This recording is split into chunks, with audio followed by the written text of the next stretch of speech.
Hi, everyone. Apologies for being late. Um, this is Dreaming for the Ancestors and Dreaming True. I don't, I'm going to be on for at least a half an hour. So I'll be here till like 12:40 Eastern Time. So I'm just going to really quick begin by just asking for some help.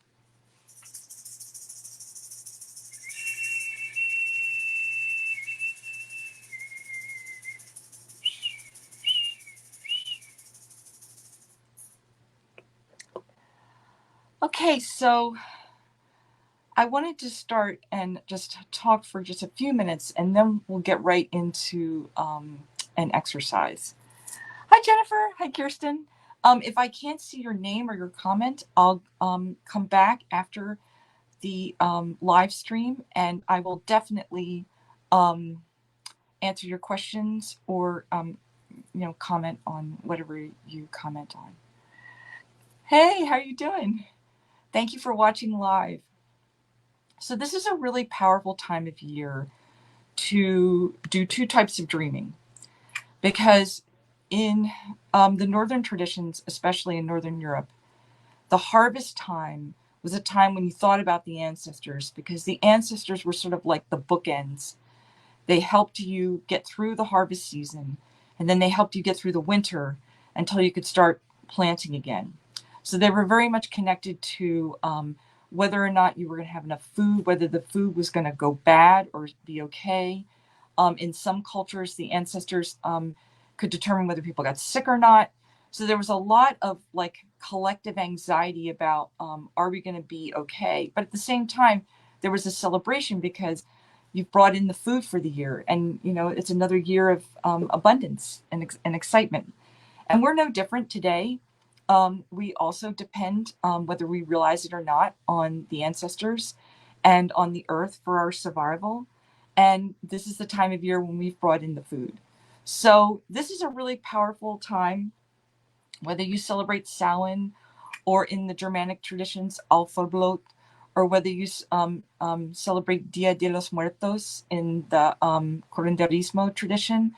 It's a very powerful time to wait for dreams that are messages from your ancestors, or to do something called dreaming true, which is just a fancy way of saying dreaming about future events that are going to happen.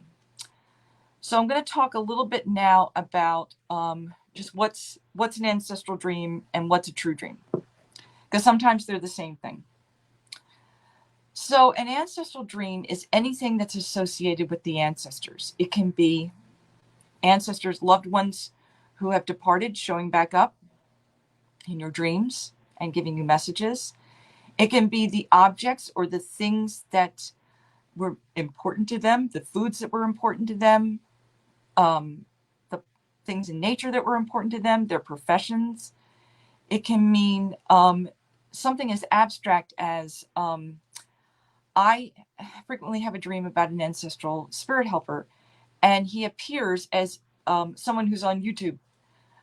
Obviously, I'm not related to the person on YouTube, but that's just how this person shows up in my dream.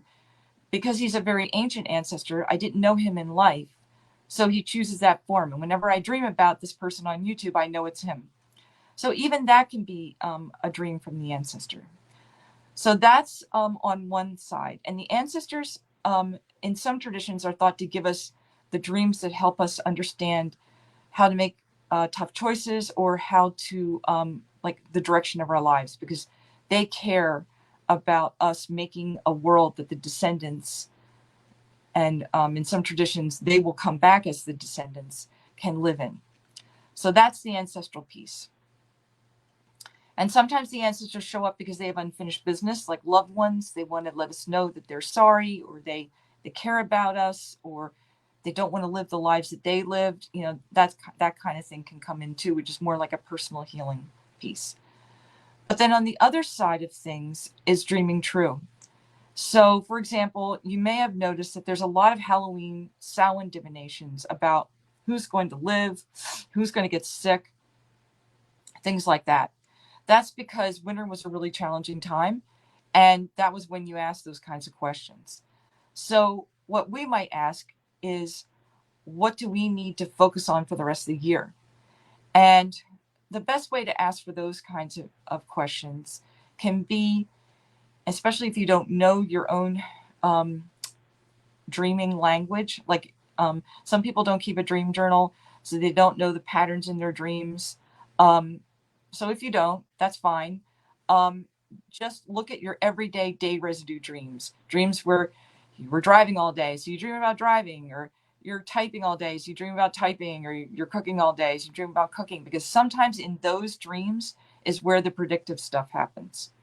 Sometimes when your guides want to kind of get you ready for predictive dreams, they'll send you like a dream about a famous person and that something's going to happen to them, and then it happens the next day. And that's kind of like their way of saying, see, this stuff works.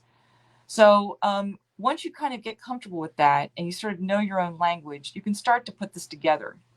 And that's when you can start to do something called calling a dream. And this is where you get closer to what I teach, which is shamanic dreaming.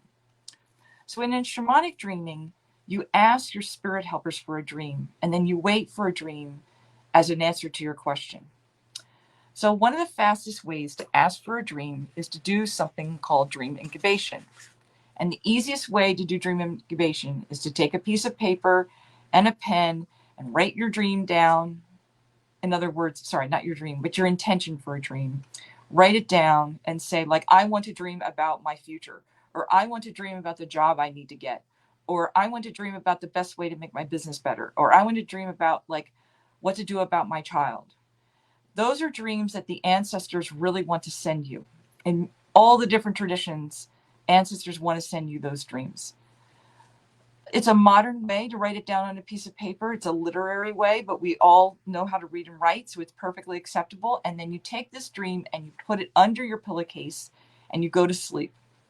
Keep working with this piece of paper until you feel like you've had the dream and remember it. Now, if you're having trouble remembering your dreams, we'll do a quick exercise right now to just sort of get more comfortable with that. So I just want you to like take a deep breath and release all your physical stress. Take another deep breath and release all your emotional stress. And now take a final deep breath and let your belly just go. And now just release everything that you're holding on to. So now I want you to close your eyes and tune into your third eye, that area that's in between your two physical eyes and a little bit above your nose. And I want you to see a blue triangle.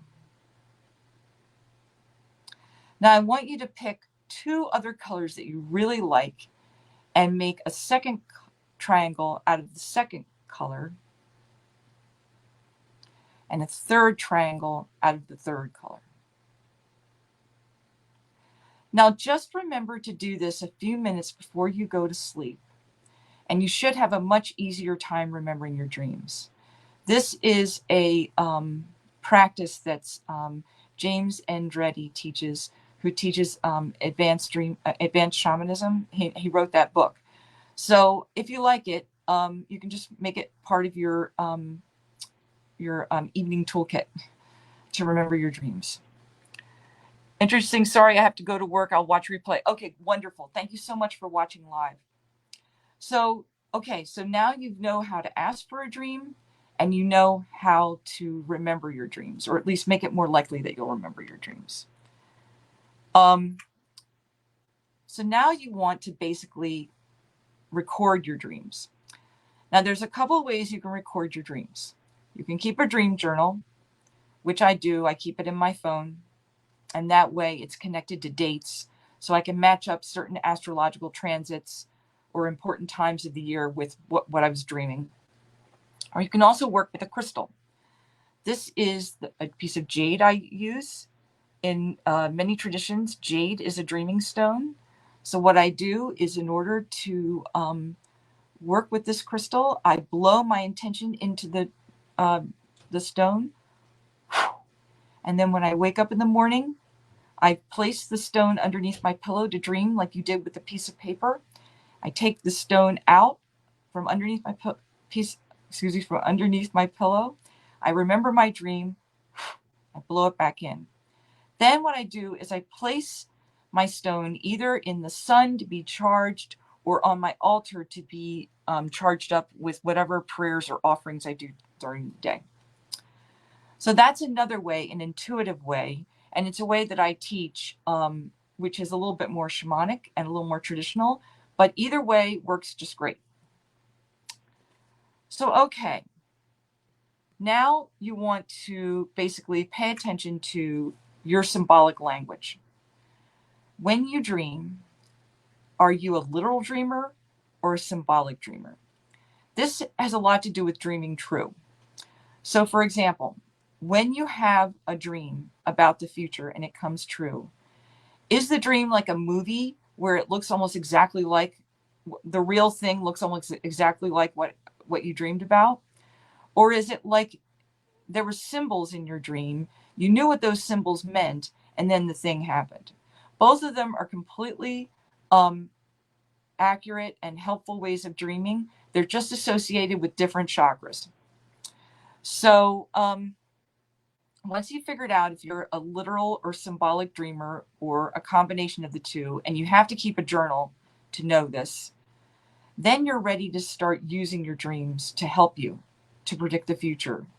And you're ready to take that into a time like now when the veils are thin and it's really good for prophetic dreaming or asking for help from your ancestors. So if you haven't done all that, don't worry about it. You can always rewatch this video. The important thing is that you're getting started, and you're getting started at a really good time of year when it's especially helpful. So now there's a couple of ways that you can work with understanding a dream that you've already had. This applies to a dream you will have tonight or a dream that you had 6 years ago. The only thing you have to do is remember one thing about the dream. In fact, you can even remember a color, and that's good enough. So the first way uses cards. Many of you are witches, and you use oracle cards or runes or other kinds of divination. So pick a card that you really like the imagery of, a deck that way.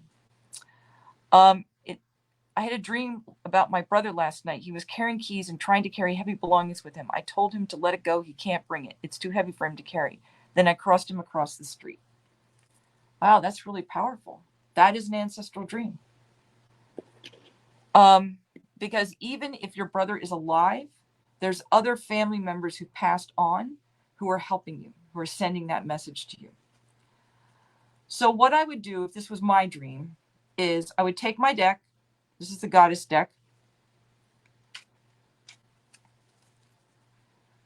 I just like the imagery in this deck. That's what I'm picking it for. So what I would do is I would just look through the cards until I found cards that reminded me of something about the dream.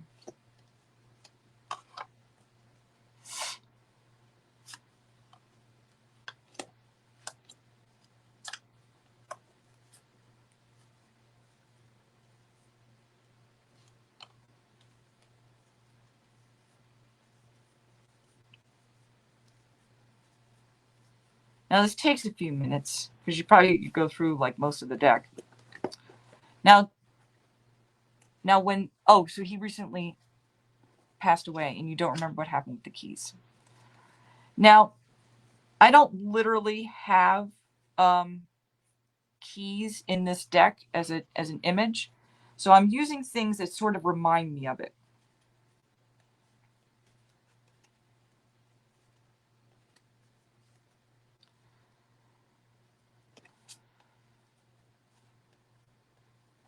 So what I'm doing is, okay.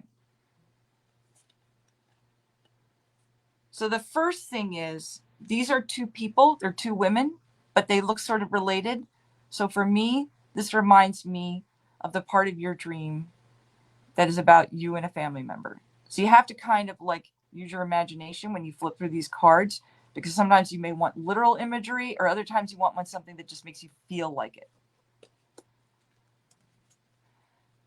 The crossing the street part reminds me of this, because she's moving.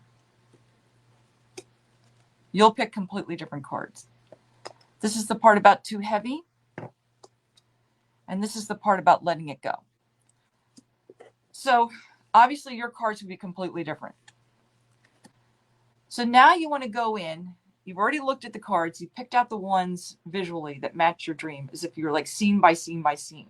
So now you want to read the cards. So this card is called Oppression. It's a card that has to do with the Tower, or the devil. It's related to two Aboriginal goddesses who were swallowed up by the rainbow spirit and who went through an ordeal because they accidentally broke a taboo. So my feeling about this is that there's something ancestral that has come into your family that your brother is a little bit burdened by as he goes into his journey into the other world. Now, I'm interpreting your dream with a little bit of my cosmology. So if you're a Christian and or if you're an atheist, just change what I'm saying to match your beliefs. Like, please don't accept my interpretation in place of your own. But what I see this is a challenge. And because it's a trump card, it feels like a challenge that's coming down from the ancestors, a challenge to go through something and release something that your brother is kind of waking you up to, but it doesn't begin with your brother. It comes from your ancestors. This is how I see it. The challenge has to do with moving, getting moving, something in your life that you need to get moving on that's helping you to move. But there's something about your family represented by your brother where he might be having trouble crossing over too. So whatever it is that's getting you both stuck, it's affecting both of you. And so what I see here is that you're successfully doing it. You're somehow helping him in the spirit world to do this.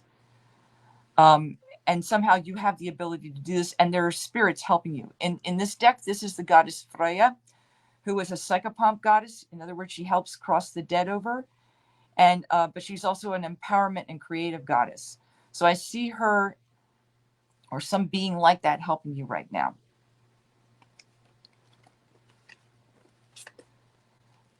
Also, you're feeling a great deal of heaviness. This is the Five of Pentacles, and like these two beings are like very stuck.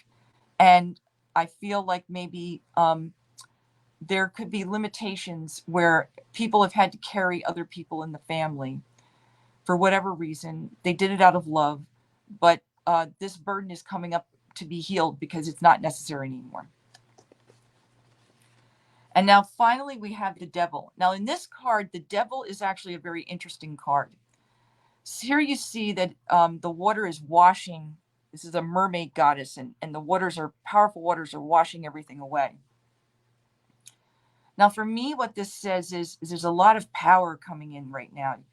There are 4 cards in your reading, and 2 of them were majors, which means that this is a big deal dream. This is way bigger than just your brother passing on or whatever's going on in your life. These are the ancestors.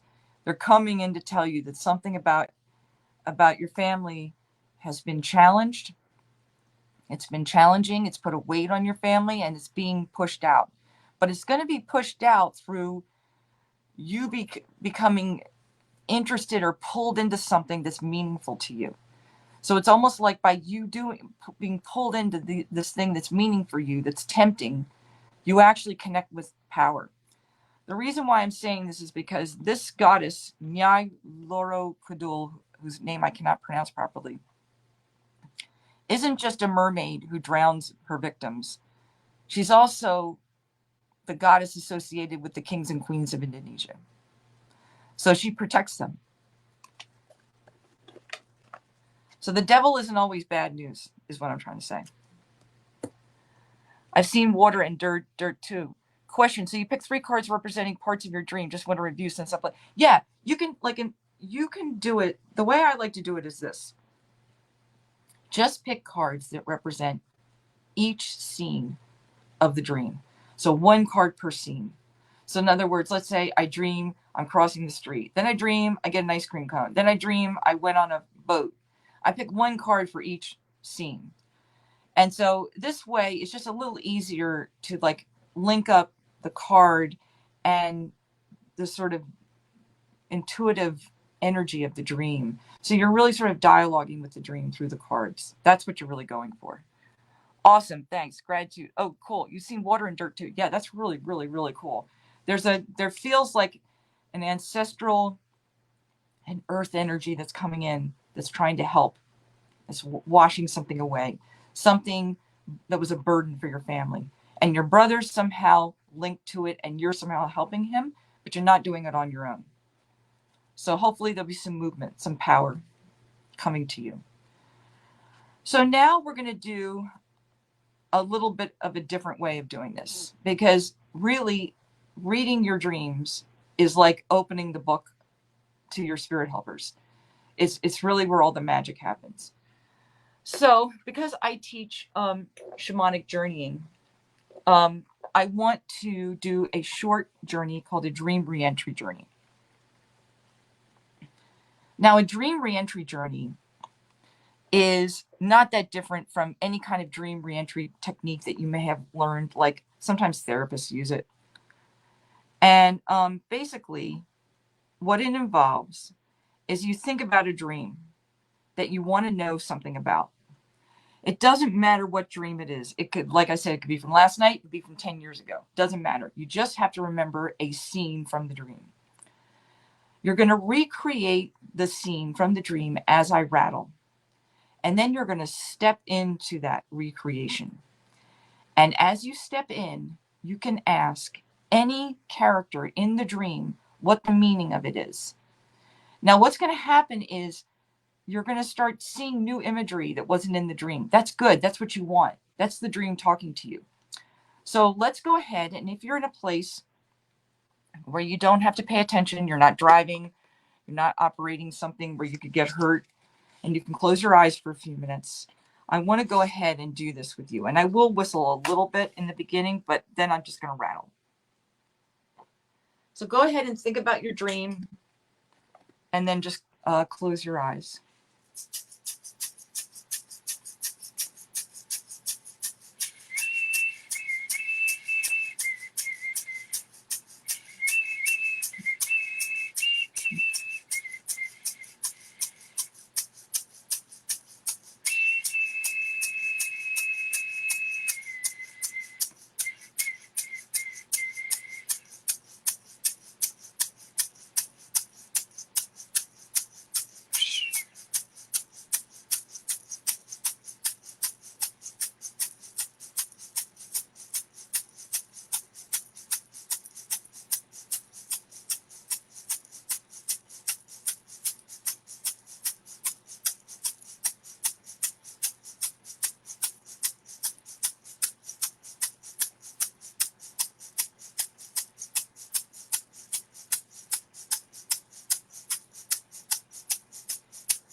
Okay, so when you come back, it can be good to just kind of bring your hands together and then see how hot your hands are. If they're warm, you can place them on a part of your body that needs a little help. Or you can, if they're really hot, you can place them on your legs and just let the energy drain out your legs, through your knees, out your calves, down through your ankles, and into the ground.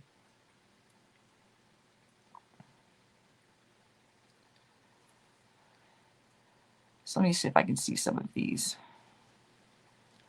I do feel he's burdened in getting the money together for his burial fell on all of us. Wow. Okay. That makes sense with the Five of Pentacles. We're all pulling in. He had a will, but his wife cashed in his policy. I was crossing him to board the bus that was waiting for him. There was a male driver waiting outside the bus. Okay, so I hope that at some point you can go into that dream with the dream reentry journey that we just did. And either you can just listen to the recording or do your own. If you don't have a rattle, you can use anything as a rattle. You can use a box of mints or tacks, or you can use even leaves on a tree outside. And that's a more of an Amazon way. So making an inexpensive rattle is really easy to do. And you just want to go into the dream and ask, like the driver of the bus, what are you trying to tell me? Because ultimately the message you may be dreaming for other people, but you're also dreaming for yourself, or at least that's my experience with these things. And thank you so much for sharing your dream. That's a really powerful ancestral dream and really cool. Wow, that was super powerful. Good. I'm glad. Because what you want out of this is to bring more meaning. Now, sometimes it helps also to know what kind of dream that you're having. So in other words, is your dream a healing dream? Is it a warning dream where your spirits are, your ancestors are coming to you and saying, you need to be prepared for this to happen, or you need to change the future so that this doesn't happen? Is it, that would be like a predictive dream? Is it something you're afraid of? Sometimes those dreams have a very heavy energy. They feel very like, almost like a nightmare where you feel like you're sort of not in control of what's happening. That may be a signal that you need to do a little cleansing, either physical or maybe clear your energy field or your room before you sleep, because some things might be not so happy energy might be attached to you. I couldn't remember my dream, and then I remembered it when you were rattling. Oh, cool. That's fantastic. Yeah, that's one of the reasons why it's good to keep a dream journal, and it's good to have these practices because they're just really helpful. Now, if you don't like the rattle, you can do all of this just by closing your eyes and meditating. In fact, that's how therapists do it. But I personally have found that Robert Moss's technique, where you use some kind of shamanic musical instrument like a drum or a rattle, is just super powerful and super helpful. So, that's what I use. Okay. All right.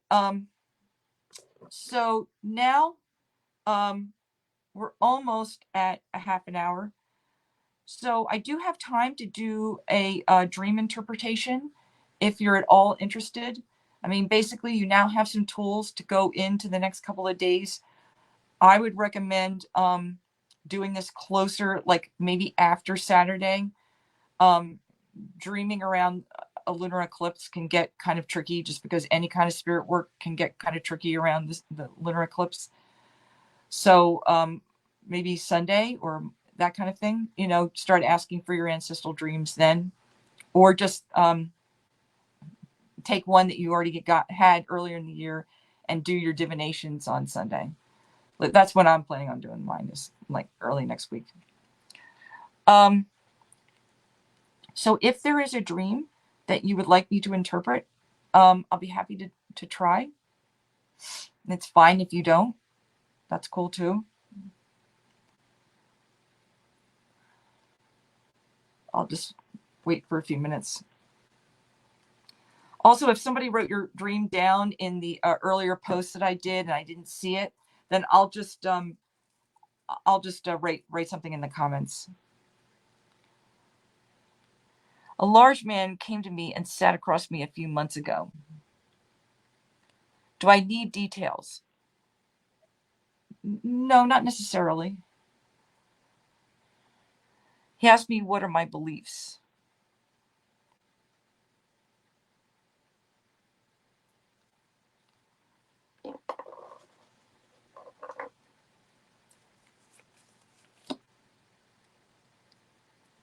I told him source. Okay.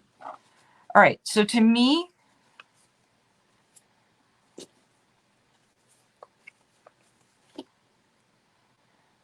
he nodded his head, then handed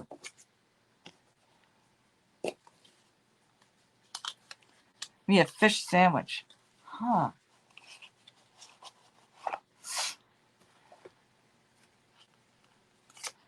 Okay, ultimately, you ate the sandwich. Okay, this is powerful. A couple of things are happening there for me. The first thing is that a guide of some kind is coming to you. I asked if this was like a helpful dream, like a spirit-filled dream, and they said yes. So you ate the sandwich and spit the bones out. So what I'm getting from this dream so far is that it doesn't feel like a nightmare. It doesn't feel like unhappy spirits coming to you. And in shamanic work, in dreaming, there's two kinds of dreams. Dreams where powerful spirits are helping you, and dreams where you're being attacked by unhappy beings. There's no in between.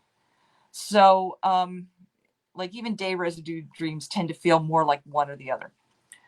So it wasn't, he was extremely tall. Yeah, extremely tall is another sign. Now, in some traditions, extremely tall means a deity, or it can even mean beings from the stars.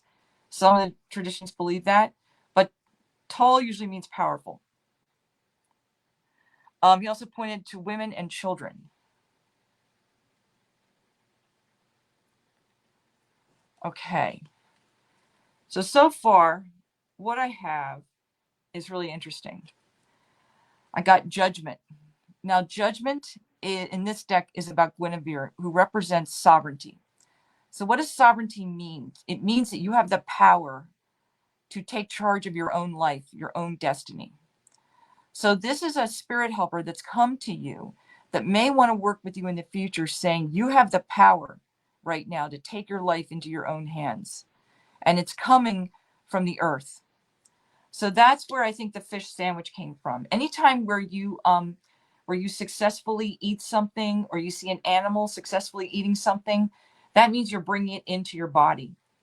So the fish could mean something symbolic, or it can mean something like there's an actual fish helper that's helping you. I don't know. So you have to kind of play with that one yourself. But I also drew the 10 of Cups, which is sort of like the happy family card, or the getting what getting a lot of what you want card. So to me, this is saying that this is a time in your life where you are meant to work with source, and maybe work with this being, or work with whatever he represents. And then like maybe you're translating this out to other people, and that would be the women and children. Like maybe there's something about women and children and whatever they mean to you that is going to help you on your journey, or that you're meant to interact with on your journey.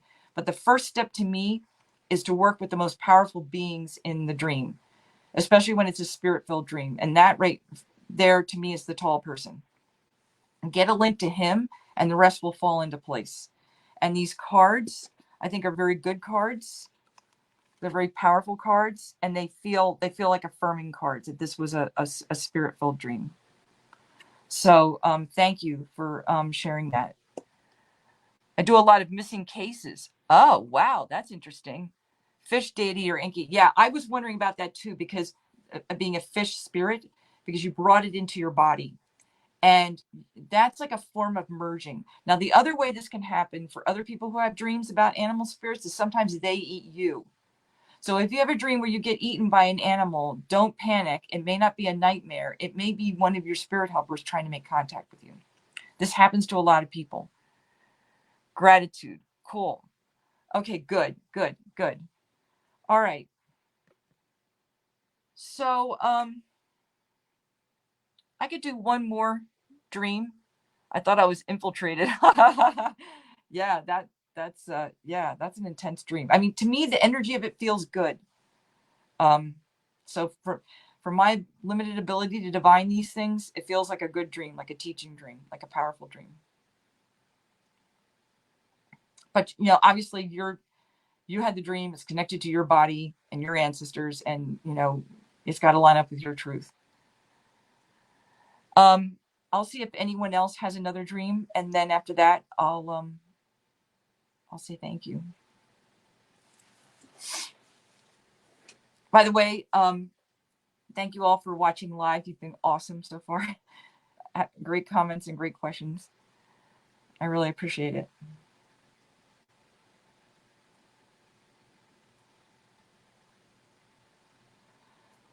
Okay, so I think I'm going to go ahead now and say thank you to my spirit helpers, and thank you to all of you. I really, really, really appreciate you taking some time out of your busy day to connect with dreaming true and dreaming the ancestors and getting a little closer to your dream body. It's a really powerful way to achieve many different kinds of integration. It helped me get through a powerful illness, and it's just been such a powerful part of my life. And it's also a part of every single animistic and shamanic tradition that I've ever come into contact with. Dreaming was always a part of it, and usually the part that doesn't get paid a lot of attention to. So thank you for spending a few minutes with me. Thank you. This is very healing, interesting, and useful. Thank you. All right, I'm going to go ahead and thank my spirits.